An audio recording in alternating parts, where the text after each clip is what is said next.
Hi friends, welcome back to our channel. This is Upendra Kumar.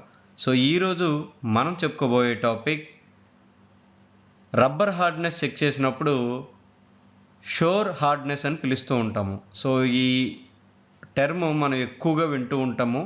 So అసలు ఈ షోర్ hardness అంటే ఏంటి, అసలు ఈ రబ్బర్ హార్డ్నెస్ని మనం ఎలా చెక్ చేస్తామో అనేది ఈరోజు మనం తెలుసుకుందాం. మనం జనరల్గా ఇండస్ట్రీలో కానీ లేకపోతే వేరే అప్లికేషన్స్లో కానీ మనం ఈ రబ్బర్ ప్రోడక్ట్స్తో వర్క్ చేస్తూ ఉంటాము అండ్ రబ్బర్ ప్రోడక్ట్స్ని యూజ్ చేస్తూ ఉంటాము. ఈ రబ్బర్ ప్రోడక్ట్స్ యొక్క వర్కింగ్ అనేది మెయిన్గా దాని యొక్క హార్డ్నెస్ మీద డిపెండ్ అయి ఉంటుంది. ఓకే, దాని యొక్క హార్డ్నెస్ కరెక్ట్గా ఉంటే దాని యొక్క వర్కింగ్ కరెక్ట్గా ఉంటుంది. జనరల్గా మనం ఇండస్ట్రీలో కానీ లేకపోతే ఎక్కడైనా సరే ఈ హార్డ్నెస్ని చెక్ చేయడానికి షోర్ హార్డ్నెస్ అని పిలుస్తూ ఉంటాము. అంటే మనం ఎక్కువగా వినే పేరు ఆ రబ్బర్ యొక్క షోర్ హార్డ్నెస్ నెంబర్ ఎంత అనేది మనం వింటాము. సో అసలు ఈ షోర్ హార్డ్నెస్ అంటే ఏంటి? ఈ రబ్బర్ ప్రోడక్ట్స్ యొక్క హార్డ్నెస్ని మెజర్ చేయడానికి మనం ఏం చేస్తాము అంటే జ్యూరోమీటర్ లేదా షోర్ హార్డ్నెస్ని యూజ్ చేస్తూ ఉంటాము. అంటే ఈ మీటర్ యూజ్ చేసి జ్యూరోమీటర్ యూజ్ చేసి రబ్బర్ యొక్క హార్డ్నెస్ని మనం కనుక్కుంటే దాన్ని మనం షోర్ హార్డ్నెస్ నెంబర్ అని పిలుస్తున్నాము.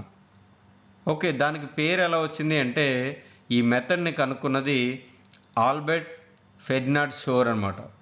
సో అందువల్ల మనకి దీనికి షోర్ హార్డ్నెస్ అనేది పేరు వచ్చింది. ఇక్కడ ఈ రబ్బర్ ఏదైతే ఉందో దాన్ని మనం ఎలా హార్డ్నెస్ ఎంత ఉంది అనేది కనుక్కుంటాము అంటే ఈ మీటర్ తీసుకొని దాని మీద ప్లేస్ చేసి ప్రెస్ చేస్తాము. సో ఎప్పుడైతే ఇలా ప్రెస్ చేసామో ఈ ఇండెంటర్ ఉంది కదా, సో ఆ ప్రొజెక్షను దాని లోపలికి వెళ్తుంది. దాన్ని బట్టి మనకి ఇక్కడ రీడింగ్ వస్తుంది. సో ఆ నెంబర్ బట్టి ఎంత హార్డ్నెస్ ఉంది ఈ రబ్బర్ అనేది చెప్పడం జరుగుతుంది. ఓకే, సో దాని గురించి కూడా ఇప్పుడు మనం తెలుసుకుందాం. మనం జనరల్గా డిఫరెంట్ షోర్ హార్డ్నెస్ ఉంటాయి, ఎందుకంటే చాలా రకాలైన రబ్బర్స్ ఉన్నాయి కాబట్టి. దానికి ఏంటి అంటే డిఫరెంట్ మెటీరియల్స్, సాఫ్ట్ రబ్బర్స్ అని, రిజిడ్ ప్లాస్టిక్స్ అని, సూపర్ సాఫ్ట్ జెల్స్ అని, ఇలా మనం డే టు డే లైఫ్లో చాలా రకాలైన ప్లాస్టిక్స్ని చూస్తూ ఉంటాము, రబ్బర్స్ని చూస్తూ ఉంటాము. ఓకే, దానికి డిఫరెంట్ టైప్స్ ఆఫ్ స్కేల్స్ ఉన్నాయి. ఏ నెంబరు బట్టి అది ఏ టైప్ ఆఫ్ రబ్బర్ అనేది మనం చెప్పవచ్చు ఆ హార్డ్నెస్ని బట్టి. ఓకే, ఇక్కడ జనరల్గా మనం ఈ షోర్ హార్డ్నెస్లో ఎక్కువగా వినే పేరు ఏంటి అంటే షోర్ ఏ, షోర్ డి. ఓకే, ఈ హార్డ్నెస్ని shore A category and shore D category కింద స్కేల్స్ కింద డివైడ్ చేస్తారు మెయిన్గా. ఓకే, ఇక్కడ మీరు చూసినట్లయితే షోర్ ఏ కేటగిరీ లేదా స్కేల్ అని పిలవచ్చు, షోర్ డి స్కేల్ లేదా కేటగిరీ అని పిలవచ్చు. ఓకే, జనరల్గా మనం ఎక్కువగా ప్రిఫర్ చేసే మెథడ్ షోర్ డి మెథడ్ లేదా షోర్ డి స్కేల్ అనొచ్చు. ఓకే, ఇక్కడ ఈ రబ్బర్స్ని, థర్మోప్లాస్టిక్ ఎలాస్టోమర్స్ని మనం ఎక్కువగా యూజ్ చేసే సాఫ్టర్స్ ప్లాస్టిక్స్ అంటాం కదా. సో అదే పాలిఫిలిన్ అండ్ ఫ్లోరోపాలిమర్స్ అండ్ వినైల్స్, ఇలా చాలా రకాలైన రబ్బర్స్ ఏవైతే ఉన్నాయో అవన్నీ కూడా మనం ఈ షోర్ ఏ అండ్ షోర్ డి, మెయిన్గా షోర్ డి స్కేల్తో మనం దాని యొక్క హార్డ్నెస్ని మెజర్ చేస్తూ ఉంటాం. ఇక్కడ మీరు చూసినట్లయితే ఈ విధంగా కూడా మనం ఆ ఇండెంటేషన్ ఈ రబ్బర్లోకి వెళ్ళాలి అని చెప్పి మనం ఒక లేవర్తో దాన్ని ఆపరేట్ చేసినట్లయితే సో అది ప్రెస్ అవుతుంది. ఓకే, ఇప్పుడు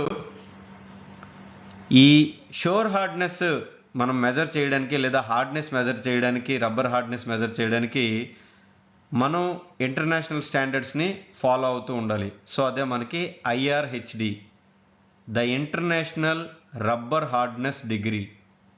సో దీన్ని ఫాలో అవుతూ ఈ హార్డ్నెస్ నెంబర్స్ అనేవి చెప్తూ ఉంటారు రబ్బర్ ప్రొడక్ట్స్కి. ఓకే, ఈ IRHD దాన్ని ఫాలో అవుతూ వేరియస్ ఇన్స్ట్రుమెంట్స్ ఉన్నాయి. ఓకే, కానీ మెయిన్గా షోర్ ఏ ఈ ఐఆర్హెచ్డి మైక్రో లేదా డెడ్ లోడ్ స్కేల్స్ అని పిలుస్తూ ఉంటారు. మైక్రో స్కేల్స్ లేదా డెడ్ లోడ్ స్కేల్స్ ఎక్కువగా మనం ఈ రబ్బర్ ప్రొడక్ట్స్ హార్డ్నెస్ చెక్ చేయడానికి వాడుతూ ఉంటాము.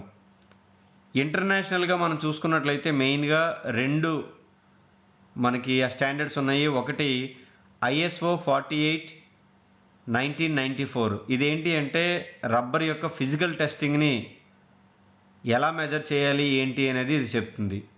అండ్ అదేవిధంగా ఈ రబ్బర్ యొక్క ప్రాపర్టీని, దాని యొక్క టెస్టింగ్ ఎలా చేయాలి, ఆ రబ్బర్ యొక్క ప్రాపర్టీ తెలుసుకోవడం, కానీ అది స్టాండర్డ్ ఏంటి అంటే ASTM 1400-1588/1994. సో ఈ రెండు స్టాండర్డ్స్ ఎక్కువగా వాడుతూ ఉంటారు, ఈ IRHDని ఫాలో అవుతారు. సో ఇప్పుడు మనం ఈ షోర్ ఏ హార్డ్నెస్ యొక్క ఎగ్జాంపుల్స్ అనేవి చూద్దాం. కొన్ని ప్రోడక్ట్స్కి మనం ఏం చేస్తాము అంటే ఈ రబ్బర్ ప్రోడక్ట్ని మనం ఏదైతే మెజర్ చేయాలో ఆ రబ్బర్ ప్రోడక్ట్ని తీసుకొని దాన్ని మనం ప్రెస్ చేసినట్లయితే ఆ రబ్బర్ మీదకి ఇండెంటేషన్ అనేది దాని మీదకి వెళ్ళి మనకి ఇక్కడ రీడింగ్ చూపిస్తుంది. సపోజ్ మనం ఒక రబ్బర్ బ్యాండ్ని తీసుకొని ఈ ఇండెంటేషన్ చేసినట్లయితే దాని యొక్క వాల్యూ 25 to 30 మధ్యన వస్తుంది. హార్డ్నెస్ వాల్యూ అంటే షోర్ ఏ వాల్యూ ఇది చూసారు కదా. సో ఇందులో మనకి ఇక్కడ 25 to 35 చూపిస్తుంది. ఓకే. అండ్ అదేవిధంగా రబ్బర్ స్టాంప్స్ తీసుకున్నట్లయితే దాని value 50. And door seals and pencil eraser తీసుకుంటే 55. ఓకే. ఇవి ర్యాండమ్గా ఆల్రెడీ కొన్నిటికి ఈ హార్డ్నెస్ చెక్ చేసి ఇక్కడ వేయడం జరిగింది. ఓకే. అంటే మనం ఎందుకు తెలుసుకోవాలి ఇది అంటే, సపోజ్ మీరు ఒక కార్ టైర్ అనేది వాడుతున్నారు, దానికి 65 హార్డ్నెస్ ఉండాలి ఫర్ ఎగ్జాంపుల్. ఎందుకంటే డిఫరెంట్ టైప్స్ మ్యానుఫ్యాక్చరింగ్ బట్టి మారిపోతూ ఉంటుంది ఆ మెటీరియల్ బట్టి. ఫర్ ఎగ్జాంపుల్ అది 65 షోర్ ఏ హార్డ్నెస్ ఉండాలి. మీకు ఒక టైర్ వచ్చినప్పుడు మీరు టెస్ట్ చేసినప్పుడు అది 65 లేకపోతే సో దాన్ని మీరు యాక్సెప్ట్ చేయరు. సో అందుకోసమే మనకి స్టాండర్డ్స్ అనేవి తెలిసి ఉండాలి. సో వీటికి ఎంతెంత ఉండాలి అనేది మనం ఆల్రెడీ IRHDలో తెలుసుకున్నాం కదా. ఆ స్టాండర్డ్ బట్టి ఓకే కార్ టైర్స్కి ఎంత ఉండాలి, కన్వేయర్ బెల్ట్కి ఎంత ఉండాలి, సో అలా ప్రతి ఒక్క రబ్బర్ ప్రోడక్ట్కి కూడా అక్కడ డిఫైన్ చేసి ఉంటుంది. అది షోర్ ఏ హార్డ్నెస్ ఉండాలా లేదా షోర్ డి హార్డ్నెస్ ఉండాలా. షోర్ డి హార్డ్నెస్ అంటే షోర్ ఏ కన్నా ఎక్కువ హార్డ్నెస్ అది. ఓకే. సో ఇక్కడ మీరు చూసినట్లయితే అన్నీ కూడా లైట్ రబ్బర్ ప్రొడక్ట్సే ఉన్నాయి మీకు. ఓకే. అండ్ మీరు షోర్ డీకి వచ్చేసరికి హై లోడ్ తీసుకుంటే హై విత్ స్టాండ్ ఉండే రబ్బర్ ప్రొడక్ట్స్ మీకు కనిపిస్తాయి. ఓకే.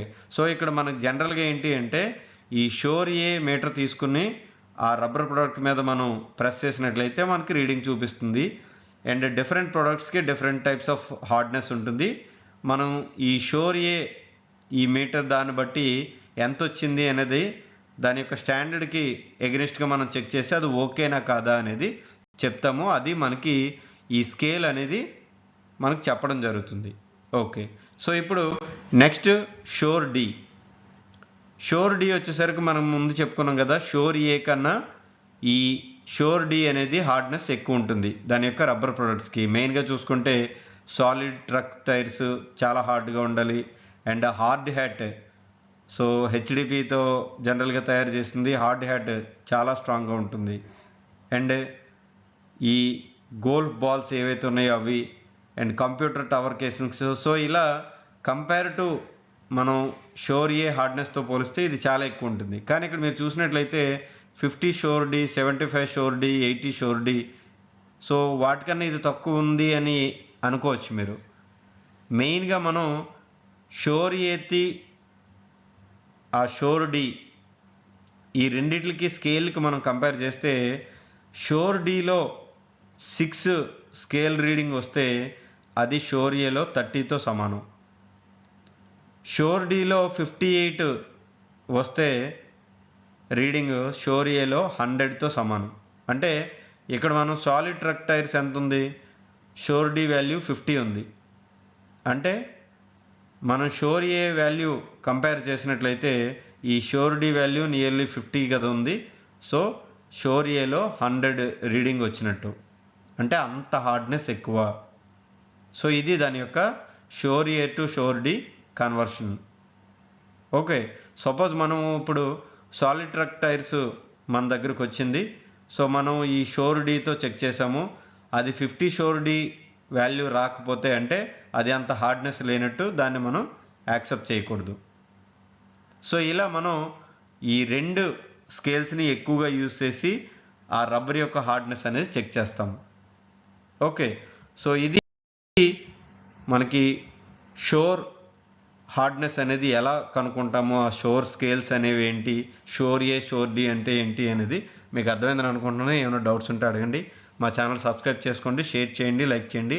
అండ్ మన యూట్యూబ్ ఛానల్కి టెలిగ్రామ్ గ్రూప్ ఉంది, డిస్క్రిప్షన్లో లింక్ ఇస్తాము. దాని ద్వారా మీరు గ్రూప్లో జాయిన్ అవ్వచ్చు, రెగ్యులర్ అప్డేట్స్ అనేవి పొందొచ్చు.